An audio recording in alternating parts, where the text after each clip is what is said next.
Question number 6 says that an isosceles triangle has a perimeter 30 centimeters and each of its equal sides is 12 centimeters. We have to find the area of this triangle. So let's first draw a triangle. Two of its equal sides are 12 centimeters and 12 centimeters, and let the third unknown side be x centimeters. Now we can find the area of this triangle by Heron's formula, for which we should know the value of x first. So let's find that. For that we first write the perimeter of the given triangle to be equal to 30 centimeters as given in the question. Now a perimeter is found by adding up all the three sides. So let's add 12 plus x and equate it to 30. So from this we can get the value of x to be equal to 6 centimeters.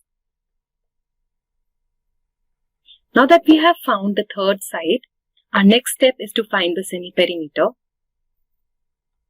S for this triangle, which is nothing but half the perimeter. So we can simply divide 30 by 2 and we can get the semi-perimeter S to be equal to 15 centimeters.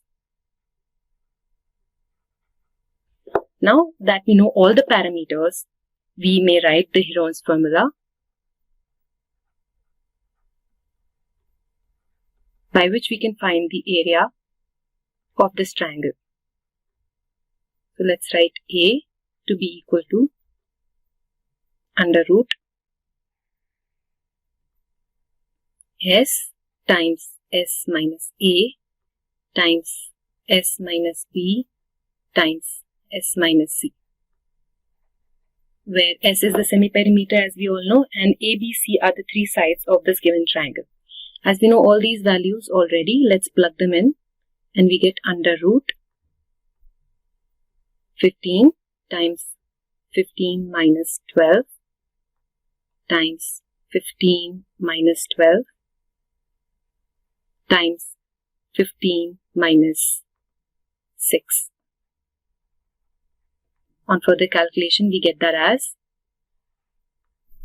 15 times 3 times 3 times 9. So now that gives us the area, the required area of this triangle to be equal to 9 root 15 centimeters square. And that is the answer for this question.